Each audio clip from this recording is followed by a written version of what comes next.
Welcome, paranormal enthusiasts, to this week's episode of We're Creepin' It Reel, here on the Coast to Coast Entertainment Network, where everyone comes for their paranormal fix. Real people, real stories, in real time. So glad you could join us for some ghostly gab.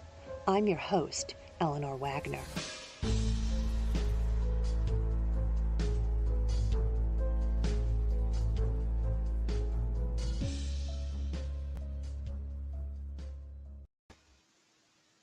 Hey, everybody.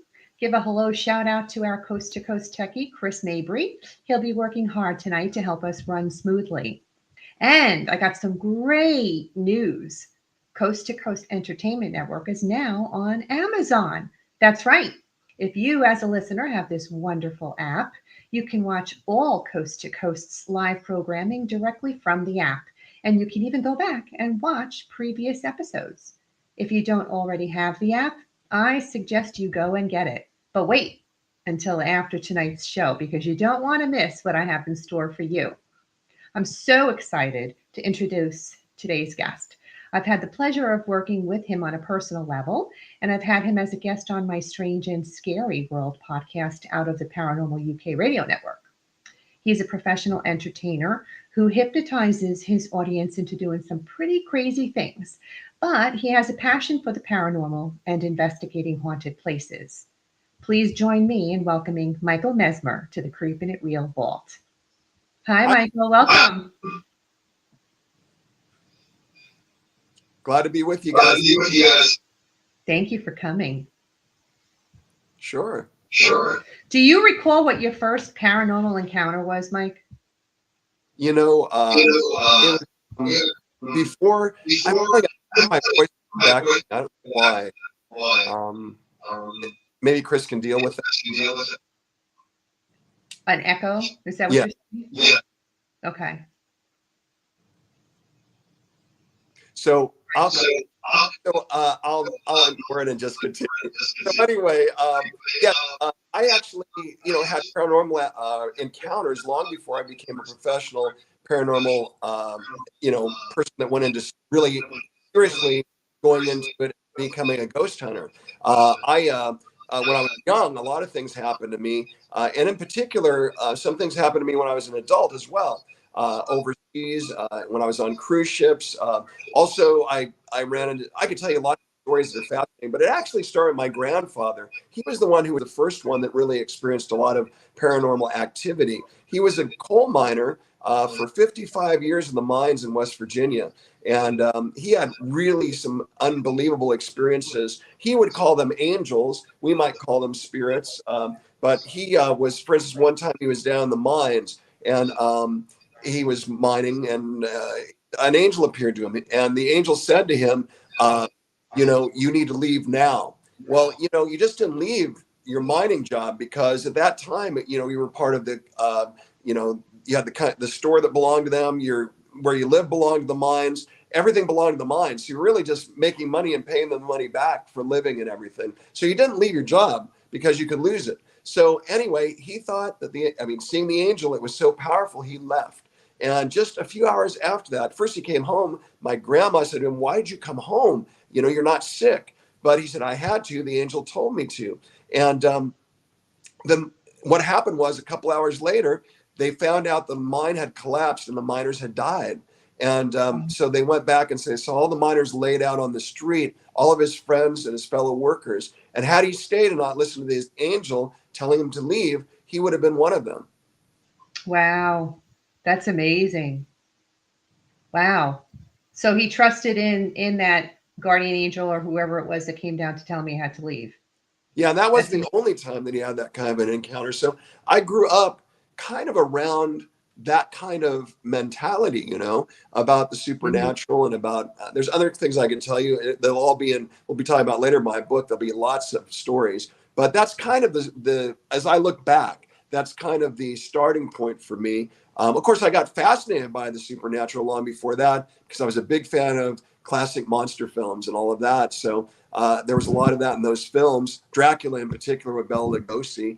And so I got interested in the spirit world in a young age, and then really seriously got interested in it as I got to be older. And it seems like as you get older, you're more in touch with the spirit world in some ways. So you were around it your entire life. When was it that you actually got involved in paranormal investigating yourself? Well, it was a few years ago, and the reason I did was because my daughter was a big fan of Zach Baggins, and she loved the Ghost Adventures, and so we would watch it on, all the time. And so as I watched it, I thought, I've had some of these kind of experiences. I mean, I've had other experiences where I've seen full body apparitions long before I did ghost hunting. And so, and it was very strange. So the thing was that I had already done it, just not done it, seriously. So when I started watching that show, I realized, it's very popular now. And I think I stayed away from it a lot initially because I thought maybe people would think I was strange, I was weird, maybe it would affect my career in some way. But then I realized with Zach Baggins' show that it's very popular, people like it. And so if I want to kind of explore that part of my abilities or my, that world, I could do it without worrying about having blowback and affecting anything. In fact, I think it accents my career as a hypnotist and danger magic artist. It adds to it rather than taking away from it. So that's kind of when I jumped in on doing it more seriously. And then at that point, my wife Susie and I, we started doing it together, and we started doing the ghost hunting and getting, the equipment and all of that. And since then, my abilities and skill knowledge has grown. So I get more and more responses and more incredible things happening around me every time we go out. I remember you actually mentioning to me once before also that it's therapeutic for you rather than turning to drugs and alcohol like so many people in the entertainment industry do. This was your drug, the paranormal investigating. Yes. So many of my friends, after shows at night, you're very lonely when you're on the road. A lot of times my wife is not with me either. And so you're on the road, you finish a show, you're really hyped up from the show, and you have a lot of energy in you, and there's nowhere to go except a bar maybe. So a lot of my friends sadly went that direction. I've had many of them, have to fight alcoholism or even die because of the lifestyle. And what's great about paranormal is that late at night is a great time to do it. So you can Sure. yeah, it is. I mean, we all know the witching hour is at 3 a.m. So, you can go out at 3 a.m. and you can get incredible, activity. So for me, it was really cool because at night when I'm after a show, if I'm not tired, hey, I'll grab my meters, I'll grab my iPad, I'll grab my, parabolic mic, and I head to a graveyard or cemetery. If it's, a lot of them are open at night, they're not locked. And I'll go there, or maybe I'll go even in the hotel I'm in, and I'll find, can I go in your basement or your attic? And so I'll find ways that I can go out and have a great night until I'm tired, and then come back and sleep till showtime the next day. Sure, they make great stories for the book, that's for sure. Yes. Well, you did say you had an investigation at the old Montana prison and auto museum complex located in Deer Lodge, Montana. Yes. And I think I have a picture of the facility, photo credit to the museum's website. The area around Deer Lodge was settled by ranchers in the 1840s when the fur trade was dying out. An active livestock trade was founded along the Oregon Trail and led to the settlement of Deer Lodge Valley. The first territorial prison was built where Montana's worst criminals were sent for a permanent vacation. And why don't you tell us about that investigation? Well, I've been there several times, and 2 times I was given access at night and able to freely do whatever I wanted there. I did a haunted magic show for them, and then they did a tour, a ghost investigation for people, and they let me go on my own so I could go and enjoy or find everywhere I wanted to go there without any hindrance, which was really great. The video we're going to show shows one part of it, but I have a lot more video on it, and a lot of other things happen, but I thought we'd focus on this. But the thing is, that place is definitely super active. Zach Baggins had been there, but I think I explored it even more in depth than they did. And of course, on that show, they get so into the dramatics that aren't necessarily part of what we do as ghost hunters, and it kind of distracts from the actual real work. You don't always get something falling from the sky but if you listen and you're really quiet, you can have some incredible things happen. I had one that you won't see on this video, I was in the women's part of the prison, and I asked them to tell me where the most active cell was. And so they said, well, she doesn't always like people being in there. But I went in there, I closed the cell door, sat in the total dark, pitch black. And for a while, it felt really good. I could hear, something in my head. Sometimes when we hear things, it's more kind of, it's in your ear, but in a way, it's sort of audible in your mind only, if you know what I'm saying. You can hear it like you hear it, but you're really not hearing it in your ear. But it seems like you are. So it was going on and on. I was talking, trying to get some response. Finally, after about 20 minutes, I heard clearly a female voice say, "Get out." And boy, I left that room, because it was like, okay, she wants me to leave now, because I sat on the bed in there. And so I guess I was in her space, and, but it was really I tell you what, I had this cold, it was just, the hair on my back stood up. It was like, wow, this is crazy.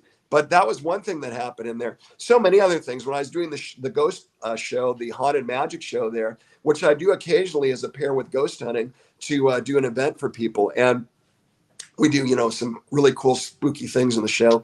But when I was backstage, which is their backstage of the little theater where the prisoners used to be, it was just really creepy. And I saw there was this face that sort of came out of the darkness and turned, and it was really creepy. And then it was gone, like most things when we see these things, like shadow people or anything else. But a lot of things happened there. A lot of dramatic things happened when it was a working prison, and that's why there's so much activity there. I was walking down one of the main prison areas, and on the second floor, not only I, but a couple of people with me as we were doing the investigation, we saw a shadow person come out and go back in one of the cells. Clearly, it was clear as day, this shadow person. And so there's always things happening there. If anyone's into paranormal investigation, if they go there and they're able to get access, they'll find that they will have things happen that are pretty amazing. Now, the footage that you brought with us today, what are we looking for? Well, what this is about a guy by the name of Jerry Miles. And he was the head con there at the prison for quite a while. He had come from Alcatraz over to the prison. And so he was the head of the cons there. And he had a lover named Jerry. I think his lover was, I can't remember the name of the lover. We'll hear it on the video. But anyway, so this is about their story, what happened, because he led a revolt against the prison. And they ended up in this tower number 7, which is the most haunted tower. And they died up at the tower. And so this is a little bit about that and how I experienced that with my wife when we were doing our independent ghost hunting there at the prison. Okay, why don't we run that footage?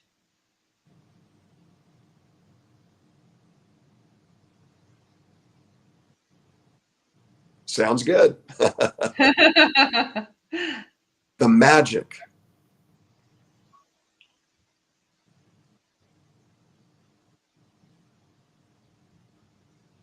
Well, we may have a technical. Oh, there we go.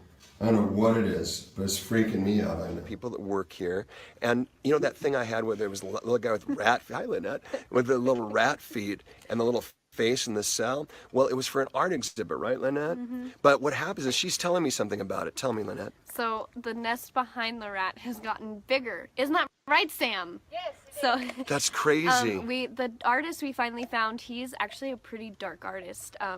It was cool though. Yeah, so there was a whole bunch of art here, and he just never came and got it. It was, 3 years ago? Yeah. Wow.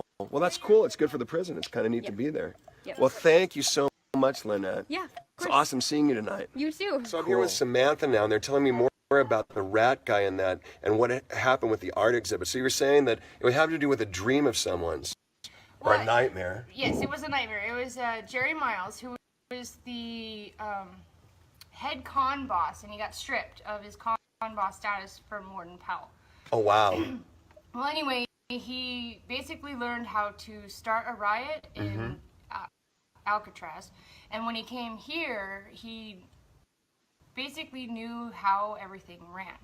Well, when he confided in somebody that his biggest nightmare was to become a rat in his afterlife, well, that is what the art piece is Jerry on a rat. So rock. he could still be here inhabiting that. Oh yeah, he's here. I know he's here. And that's why. And then you were saying, Lynette was saying how there's still the nest is growing around it. At 3 years now, it's gotten a lot bigger. You'll notice it every time you come in here. It'll be bigger. That's crazy. From the last time you were here. He was afraid of the animal rats. He was afraid of animal rats, He Lynette was says. afraid of snitches. Yeah. So that's Yeah. a rat. Yeah. And the animal rat. Crazy. So, yeah. Well, that's cool. Thank you for sharing that. You're welcome. Lee Smart, his lover Lee Smart, was shot, and then Jerry Miles went ahead and committed suicide in this room. A lot of the people that work here say they've had chokings on their neck, they've had scrapes on their arms, all sorts of incredible things in the top of this tower room, the death tower. And I'm getting crazy readings in this corner. I don't know what's happening exactly, but the EVP meter's been going kind of crazy. There you go.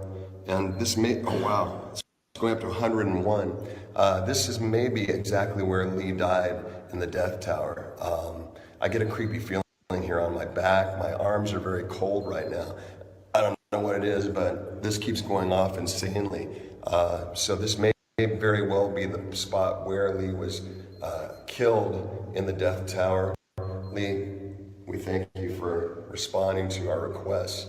And by the way, on the video that we did in the death tower, just before this, is where they actually kicked the bodies of Jerry and Lee down the stairs. So no doubt that was a traumatic spot, and that's why we're getting those readings down those stairs. So there you have it. Interesting. So you were in that tower by yourself?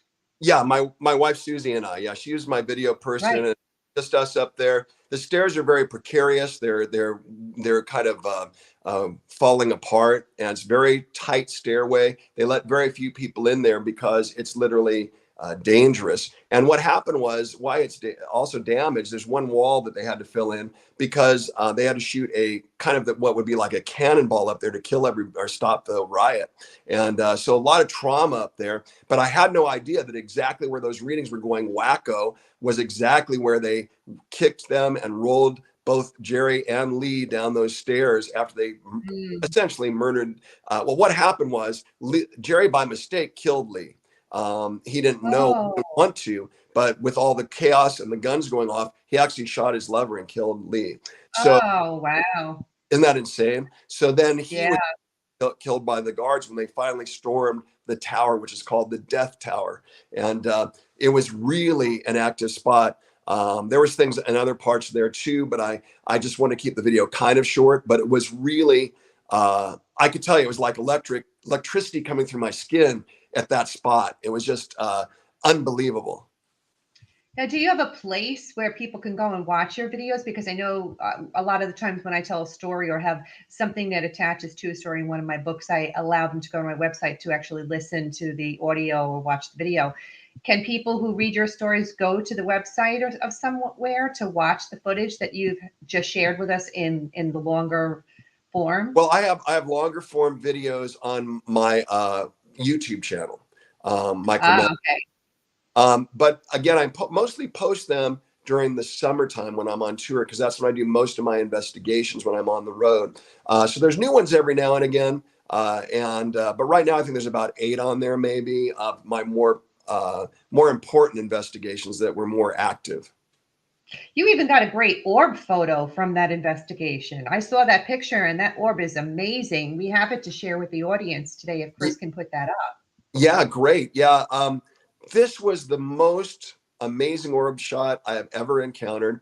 I was alone on this particular night. This was a night I was alone there. Look at that. It was Wow. about 3 in the morning, and I went in the old theater, which has no roof on it now. It's all decaying. It was the theater, the larger theater, where they used to do things for the prisoners there. And also there's a gallows in the middle of the theater now, just there, a hangingman's gallows. And these stairs behind me have no stairs anymore. They're all decayed. But I was in pitch dark. What I did was I took my cell phone and I put on the flash. And as you can see, I had to squint when I took the photo because it just was so bright in the eyes. But when I took that photo, there was nothing to reflect from over there. And you can see right next to the handrail and where the ball and the handrail is, there's that very definite spirit orb. And if you notice, I'm not out of focus. The photo's not out of focus. But if you notice, the orb is traveling from the ceiling down. Yeah, that's crazy cool. It That's a really great was. photo. I had no idea I'd captured that. Then I came out to meet with some of the other people that were doing investigating that night, going through the photos, and they couldn't, it blew everybody's mind because, you know, we get a lot of these spirit orb photos. Some are, you know, they could be maybe dust, could be anything. This was definitely not dust. It was definitely a moving object. It was definitely an orb, and it Yeah, definitely had kind of energy to it. That's why it's lit so brightly.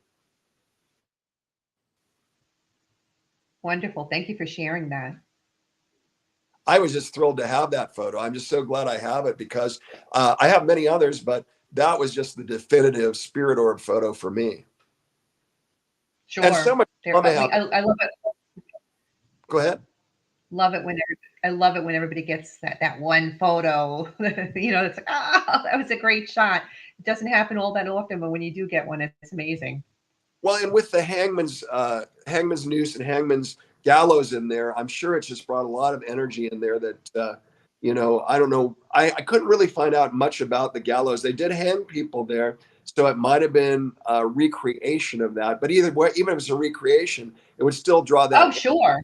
you know. Absolutely. You know how many times investigators will go to like an old mining town where they knew the guys drank their whiskey after hours and bring whiskey and say, hey, I have a drink for you, and put it out there and pour it in the glass. And before you know it, those spirits come out ready to interact. So, yeah, when you put them in that visual, it's just, it brings them back somehow. It does. I think that it gives a connecting point. I will add, though, something that I want to say to people because we were talking about Zach Baggins and some of these other things. I've never experienced any negative spirits. And I don't know if that's because I don't go in there in an aggressive way or whatever. But, you know, I always say a prayer before I go in.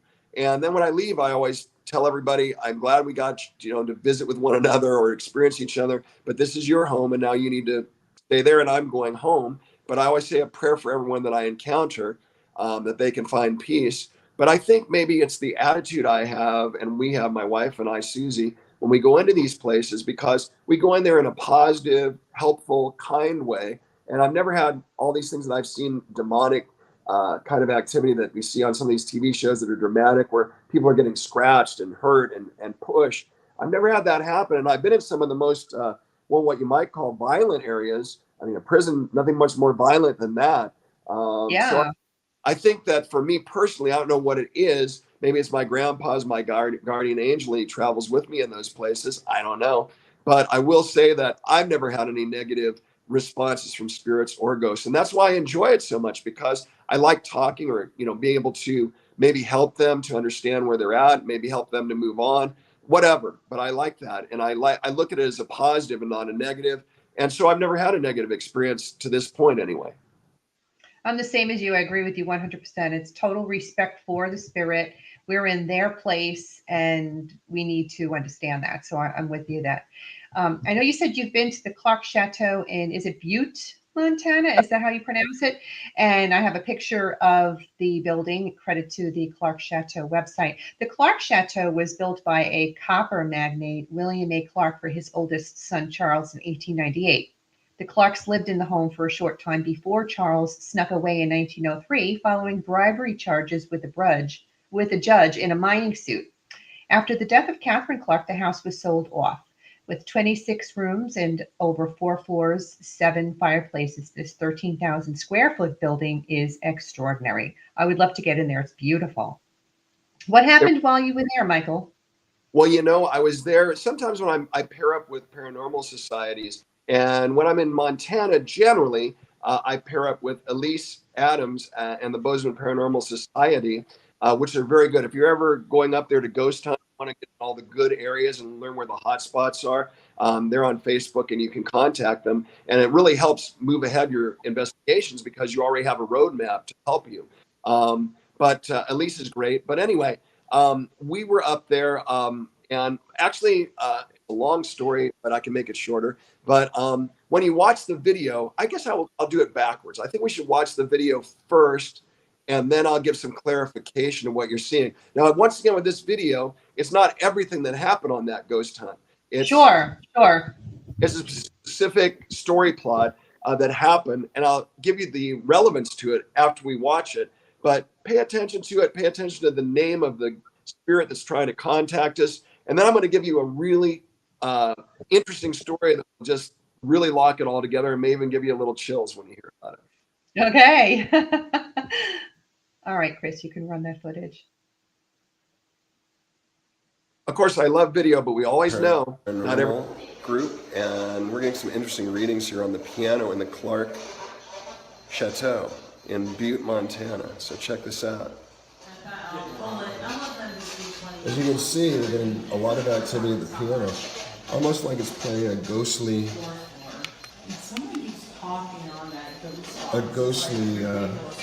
piano solo, hitting different keys. There's no electric near this, and yet it's hitting different keys on the piano, and they're different keys every time. It's in a different spot every time, so they're playing. Somebody's playing the piano. They're doing an arpeggio right now, evidently. And I had a battery in my pocket. I can't even hold this battery. I was asking questions, and all of a sudden the battery got freaking hot.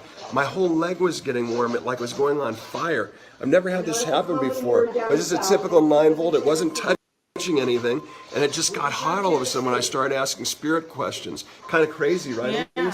Never seen anything quite like that.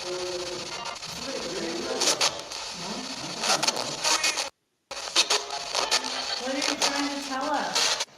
Oh, wow. So we're doing a spirit box session essentially here at the Clark Chateau, and having some interesting response. And evidently the name of the spirit here is Robert. Who knows why, who knows who it is, but it's Robert. But that's all there's. So again, we're on the seance table here at the Chateau, and we've now taken 4 EVP meters on the table where they do seances. Check this out. Oh, wow. It's crazy. But if you take them away, they go off. You put them back on the table where the seances happen and the spirit energy was, and look at this. It's insane. Really crazy readings here at the... It's sitting on your lap? Look, I just had it sitting there. And That's crazy. There's no electronics anywhere, and it's sitting on, something is sitting on Susie's lap. That's nuts. And the table's still going. This is crazy tonight. I have one of the EVP meters beeping like a heart on the seance table. And that's very, very unusual. I haven't seen that before, really. No, have you ever seen that before, Toby? Never once. Ever seen that before, Elise? No. It's crazy, right? It's very unusual. Because normally they either beep or they just make small, but beep like a heartbeat, consistent. And this is where they actually did the seances here. So we still got readings going on over here as well, but that's very, very, very, very strange. So that's you can take the video off now. That'll be fine. I'm going to give you some backstory on this. Okay. Okay, sounds good. All right. So here's the whole story. We had went there earlier in the day, my wife Susie and I, because, oh, by the way, the copper mine there is also very, very spirit active. And if you're very lucky, sometimes you can do an overnight in the mine, which is incredible. But overnight, they're always good. Oh yeah. So we went to Butte essentially both for the ghost hunting, but also during the day because my wife's first husband and her had a trip up there when she was young, and she wanted to re-experience some of the places she went with him. And so we went to all those places and we had a wonderful day. And so, when you do a ghost hunt, you never think about it having any personal connection, right? I mean, we don't go there and think, oh, we're going to talk to our grandfather or whatever, unless we specifically go do.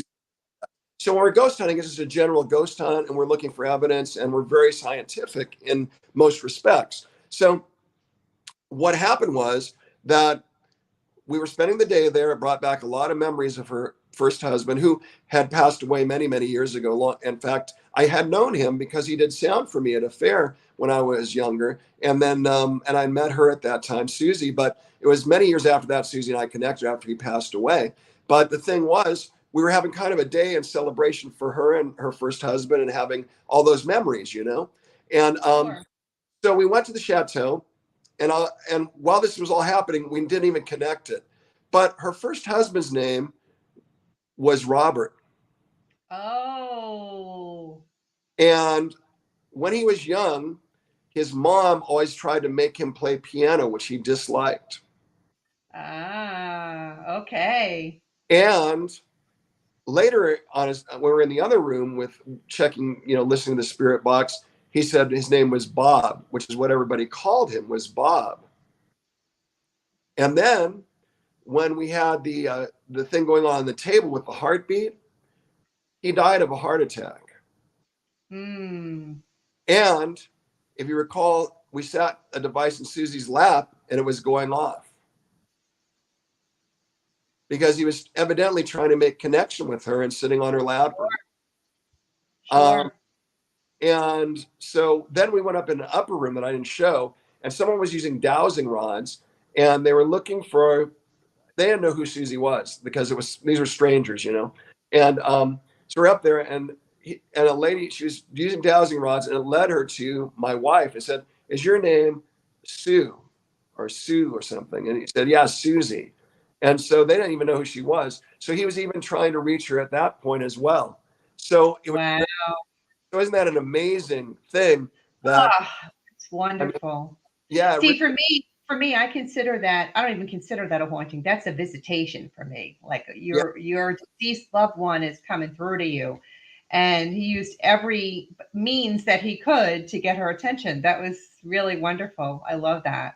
I mean, and yet we didn't connect it on that night. In fact, we didn't connect it for about a week or two till I put the video together and we started watching and saying, "Wait a minute," and it just dawned on us what had happened, and it was like unbelievable.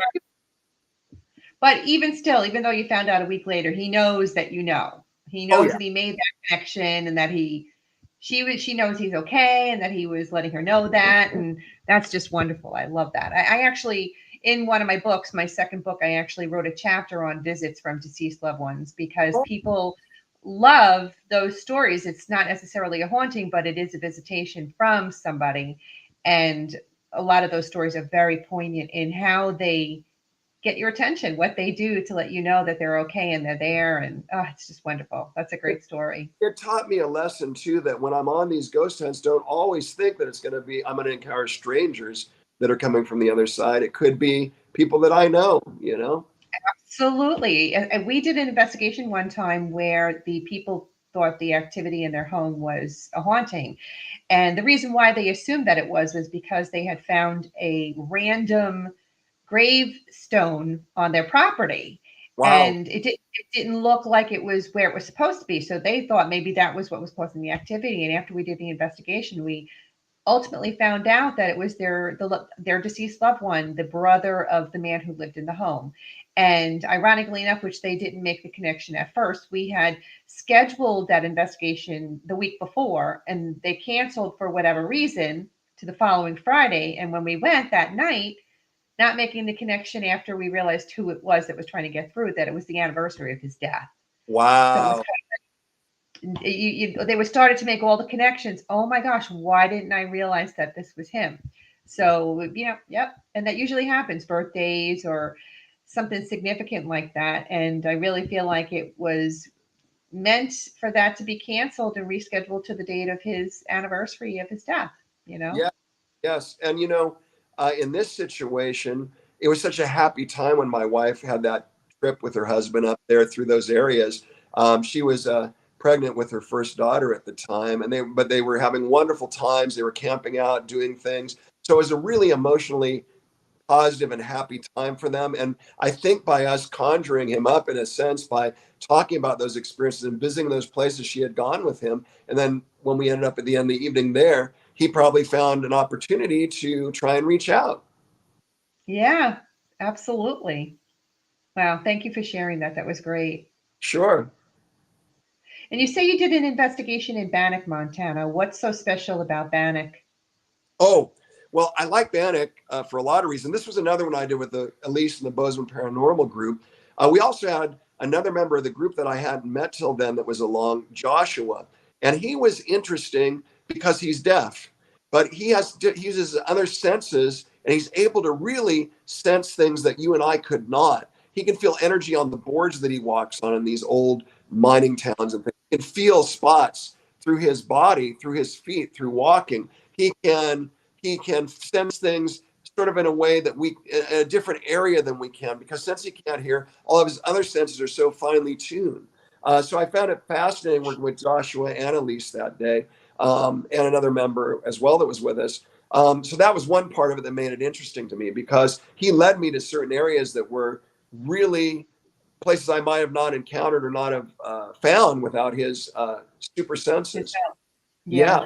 Yeah. And also, it's an old mining town, which we know old mining towns, they have everything from, don't take it the wrong way, but they had whorehouses, they had violence, they had shootings, they had robberies, they had a lot of violence and activities. Plus, they had families living there trying to survive the cold winters.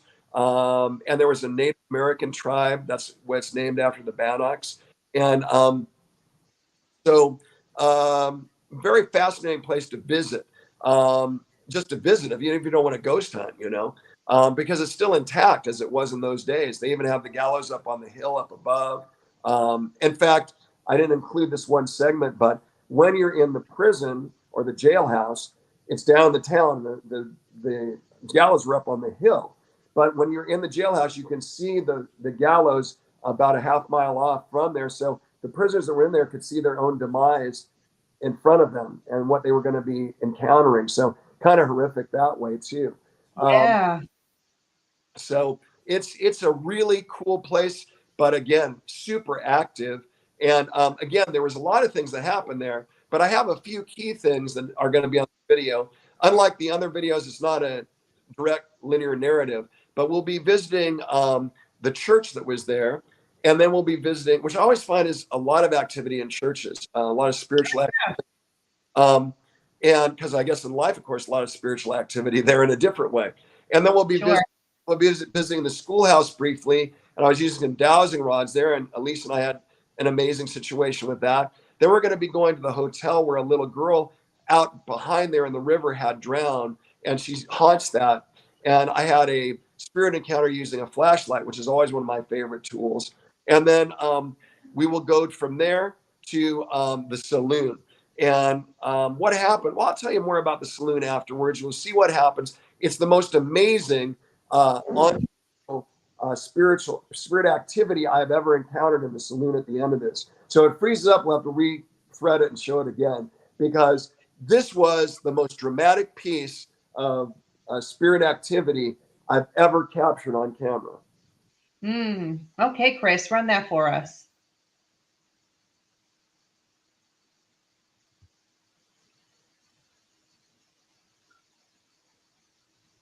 The minister here.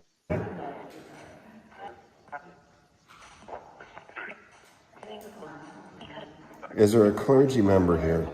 Can you say hello? Just say hello. Just say hello. What happened then?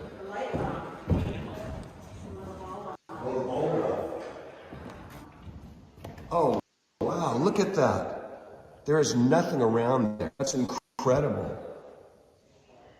So something's in that seat, because that doesn't go off unless it feels motion detection.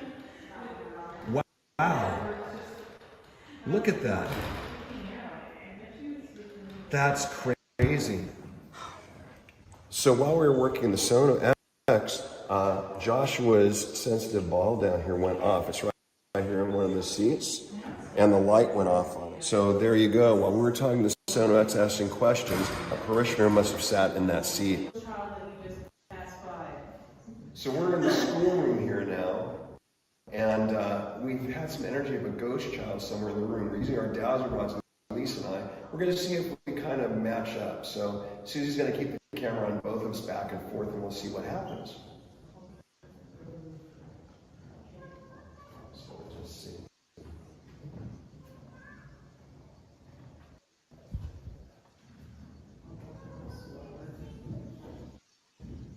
There it goes again. crazy.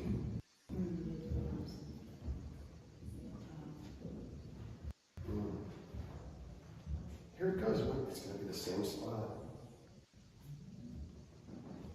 Look at that. Same spot. It's you too, right? Yeah. That's crazy. It's right here. It's going to be very possibly here. That's crazy. Something's happening right here in this spot. We've done it several times and it's still doing it. Even both of us. So we were just hearing a ghost story from Elise that happened to her earlier in her ghost hunting career. There's Joshua and Susie and Cindy of our Bozeman Paranormal group that we're guesting with today. And I set up my flashlight, which you've seen in another demonstration on the Donkey Lady Bridge. It was shut off, but during the ghost stories we were telling, it actually came on. And you can see it's sort of not quite on all the way now. There it goes again. Come on, you can turn it off. So if you can turn it off, turn it off. If you can turn it off, turn it off. You can do it. Turn it off. Can you turn it off? We believe in you. Turn it off. But it was crazy. It came on during the ghost stories. And as you can see, it's still flickering. It's not quite full. But it was totally off, and then it came on as the ghost stories were being told. So this is where the little girl Dorothy lives, and we're thinking she's trying to turn off the camera. The flashlight. It was varying, and it was going a little off, a little on. Now she's being stubborn again and keeping it on because we're on camera. But we were telling her she could just stop making the ectoplasmic connection there, and then it would go off, and we'd like to see her shut it off. Don't worry, the thing's over here, not over there. So Dorothy's some little girls ran by, and it went off, almost. It went very dark, very dark. So some little girls went by, and when they went by, the flashlight got very bright. Oh, there it goes again.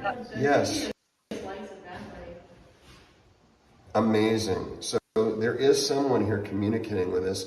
We don't know what they're saying. I'm here in the saloon just now. He's very sensitive because his hearing doesn't work, so he's using his body, his mind, and he's very sensitive, and he felt this come up on him. That's interesting. Cool, Joshua. Thank you.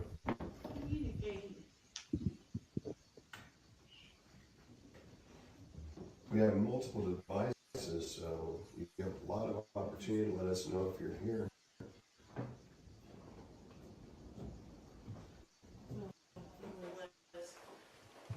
He's asking it. Oh! Oh. This is crazy. We're with Bozeman Paranormal, and we were asking if someone was here, and that door, there is wind going, but not enough because it's a heavy door. It totally blew open, like really hard. How insane. This door, because I closed it myself, was literally totally closed. You have to push a little button to open it. And yet, just a moment ago, when we were trying to talk and communicate, it literally flung open like that. Not slow, not slow.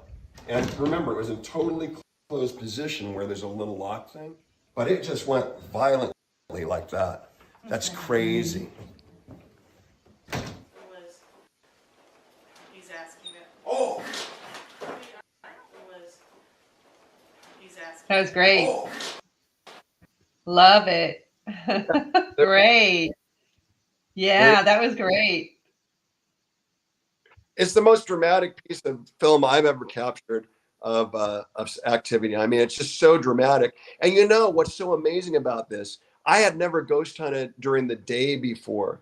And, Elise, who's with Bozeman Paranormal, has done a lot of that. She said, oh, yeah, you're going to get a lot of activity. It doesn't have to be at the witching hour. It doesn't have to be in the middle of the night. It can be during the day. It'll happen anytime. And so you said even with lots of people around too, you can actually have stuff happen. Because I heard other voices and got people milling around, and you still were having stuff happen.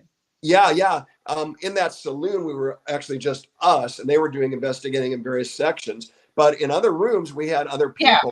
Like in the schoolroom, there was kids and walking through the areas and talking. And yet we connected there, and it was amazing. And the flashlight thing, for instance, there was kids that walked by, and when the kids walked by, like I mentioned in the video, it kind of broke up a little, but when they would walk by, then the flashlight would respond to them walking by. They didn't know what we were doing, but because it was a little girl, I think she was attracted to those little girls walking by the flashlight. Sure, sure. And I love using just a traditional flashlight. It's and dowsing rods. They're just the simplest things, but they are just so productive in producing communication and stuff Oh, on camera.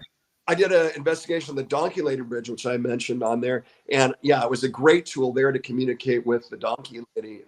We don't know her name, so I hate to be disrespectful because they call her the Donkey Lady, which I think is a horrible name. I won't go into the story of that right now, but in any case, had great response there with it as well. So everywhere I use it, it works really well. It's simple, but it works well. For those that don't understand how to do that, you simply have an old style flashlight where it connects to the batteries here. So when you screw it in, you unscrew it slightly till it's off and then just barely touching. And then the ectoplasm, the spirits make that extra connection to light it up and illuminate it. Now, I want to tell you about that saloon situation. The sheriff in Bannock at the time was a very evil man.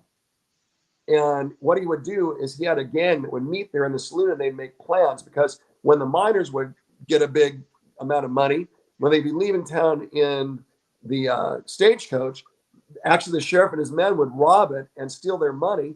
And then he would also be the one that was doing the law enforcement in the town. Well, they finally found out about him. He ended up being in that jail that I talked about and hung up on the hill, but along with his compatriots. But that saloon was their meeting place. So we were in there, we were trying to reach him and we were calling out to him. And so that's why we had all of that, all the different investigative tools there trying to find something. And it just happened we had an extra static camera going when that happened with the door. And I guess he was angry, or maybe he just wanted to leave, or maybe he was just coming in by our request. We'll never know. But that was a dramatic piece of Yeah, great catch for sure. Absolutely. Now, I will say, if you're not familiar with those cat toys like you saw on the seat, they're amazing because they're motion driven. So when you set it there, once it settles, and the doors were closed, there's no breeze going on in there. So when I was calling out to the minister or wife, all of a sudden Joshua saw it light up and he pointed to it. I ran back there and it was like responding. My Sono X on my pad wasn't responding, but that responded when I was calling out to them from the pulpit. And so then we went out there and you saw what happened. It was on, it was crazy. And then it just stopped dead, never to light up again. So that's a great tool for ghost hunting. Yeah, I think I'm going to get myself one of those. Would you say there are skills or maybe a certain mindset, especially? I'm sorry, I'm not sure if you heard me or not, but I asked did you hear what I asked? No, it cut out, but I think you were asking if there's special skill set that you need to be a ghost hunter, or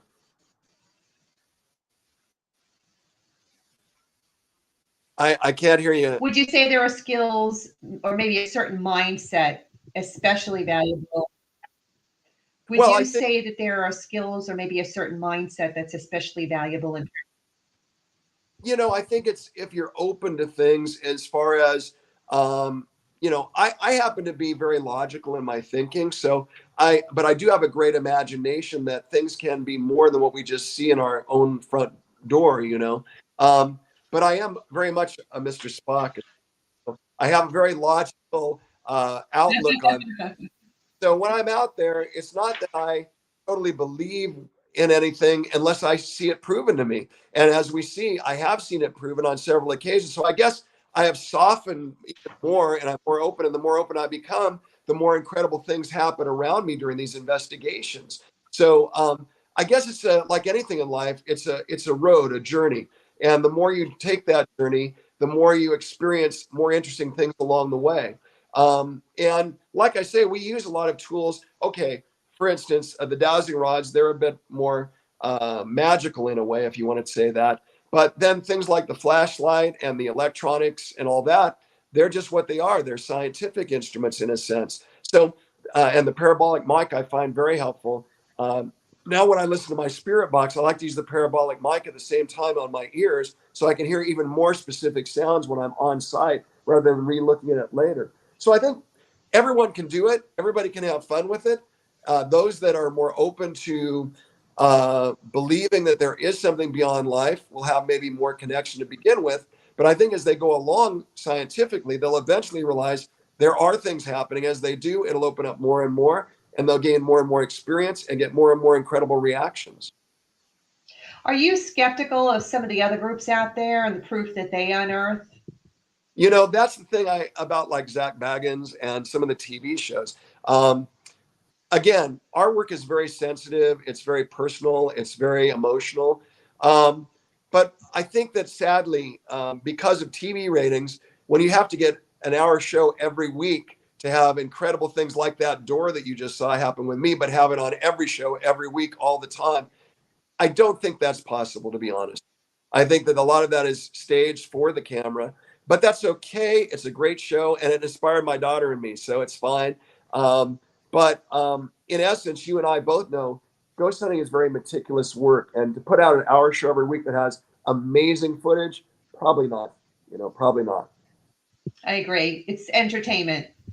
Yeah, I mean, I've done hundreds of hours of ghost hunting, and that door was never happened before. It was the most. Oh no, you could tell it was random. I mean, just from watching it, you didn't expect it. Even by your reaction, you were just blown away. So, Oh, and that's the kind of stuff I like to see. The legitimate catches like that. They're amazing. That's why I do this show, to bring those particular instances to the viewers so they can see. You could be at an investigation for hours and hours and hours and have nothing happen.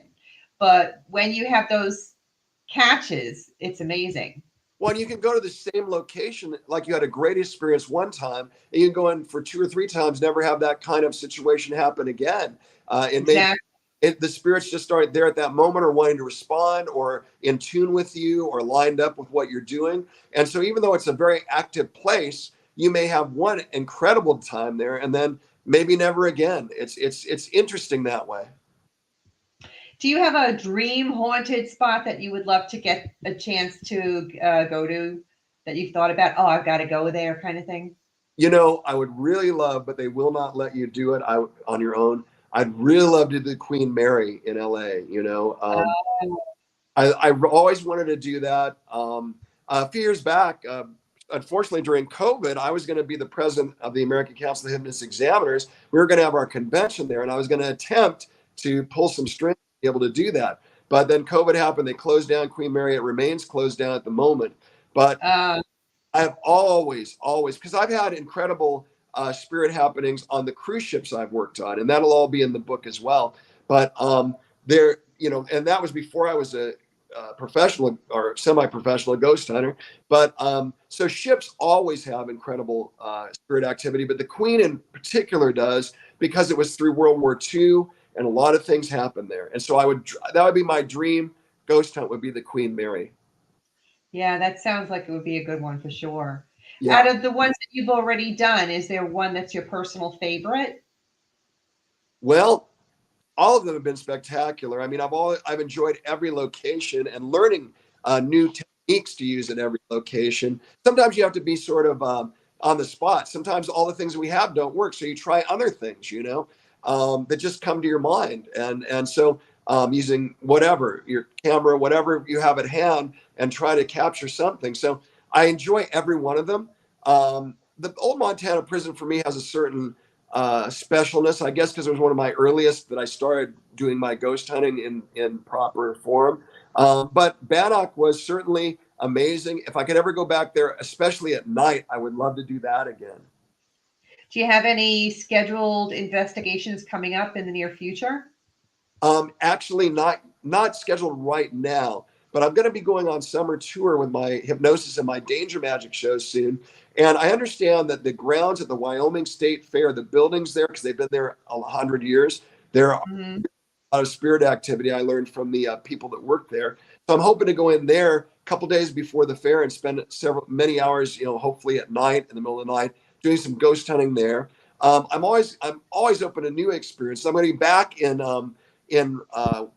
South Dakota this summer, and I always like doing Deadwood. There are some amazing things I've had happen at Deadwood. and a lot of locations there that I haven't been able to visit as yet. So I hope to spend some time in Deadwood this summer as well, and see what happens there. So yeah, some cool things happening. I'll be posting them as I do them, but again, they'll happen mostly during my summer tour, mostly in August and September. Why don't you go ahead and let the listening audience in on where they can go to find more about you and what you are going to be doing and your book? I would love for you to share that with the listeners. Great. Yeah. Well, of course, you can go to my YouTube channel to see the current videos that are available. They're way extended version of what you just saw. And then also my Facebook page, michael.mesmer, and you can go there. And I always post everything I'm doing and also everything I'm posting on YouTube. So whatever is on there, you'll see. Most of it, of course, is doing my shows and my entertainment. But there's always, anytime I do anything paranormal, it's going to be posted there. And then, of course, I have my upcoming book, which won't be out actually till next year. It's Ghost Transfer, A Hypnotist Among the Spirits from Fayetteville Mafia Press. But it's available right now for pre-order. And it's going to be great. It's a long, long book. I have really interesting stories, including even one that happened in Hollywood when I was doing a ghost hunt to help out a drummer in a very famous band, which I can't mention their name. But the story's in there, and it's really fascinating what happened in his sound room. And so a lot of things in there that will really excite your imagination and open your mind to some incredible things that happened with me. Great cover you have there. It really is a good job. Thank you. Yeah. Fayetteville Mafia Press. You can find them online, and you can find my my book ready to pre-order there, so you'll have it the minute it hits the presses. Well, thank you so much for coming on here tonight. This was really great. I loved it. And I hope you'll come back again sometime after you've done more investigations to share with the listeners and talk about it with me. I would love to, and we will definitely do that. And I thank you so much, Eleanor, for having me as your guest. It's always a pleasure. Thank you. Enjoy the rest of your summer. Thank you, and you have a wonderful week. Thank you so much. And Chris, thank you. Techie Chris, we couldn't do the show without you. If you liked listening to this week's episode and you're into all things paranormal, check out my other show, Eleanor Wagner's Strange and Scary World podcast, out of the Paranormal UK Radio Network, which is available wherever you get your podcasts. If you could just put up that picture, there we go. And if any of you are interested in reading any of my books, he's going to put a picture of those up too. You can find the links to them on my website, authoreleanorwagner.com. I write about the history of the town and location, add the paranormal story to the mix, and finish it all off with photos and evidence. And if you're looking for some protection from ghostly attachments, the Lady Ghostbuster Unisex Bracelet is the perfect thing. This gorgeous protective gemstone bracelet with sterling silver ghost charm is the perfect fix. Offered in a collaboration with Zen Jewels by Zen Jen, you can find the link for this gorgeous piece at my website, authoreleanorwagner.com, under the Merchandise tab. Don't go into a haunted building unprotected. Arm yourself with the Lady Ghostbuster bracelet by Zen Jewels. Viewers, tune in on Thursday, July 21st, when paranormal investigator Scott Sukal comes to share some ghostly gab with me at 8 p.m. Eastern Standard Time.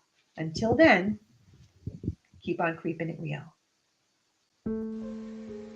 I hope you've enjoyed this little journey down my own personal nightmare alley. If you're one of those people who experiences the paranormal and has stories of your own you've been filing away over the years, I want to hear about them. And if you're a part of a paranormal investigative team, even better. I'd love to have you on my show. Got a questionable photo? Send it in. Would love to have an open discussion here amongst the professionals. Reach out to me at authoreleanorwagner@gmail.com. Enjoy our soundtrack music, Headless Horseman by Alexander Nakarada, promoted by freestockmusic.com. And remember, no ghost story is better than a real-life ghost story. Until we meet again, make sure you're creeping it real.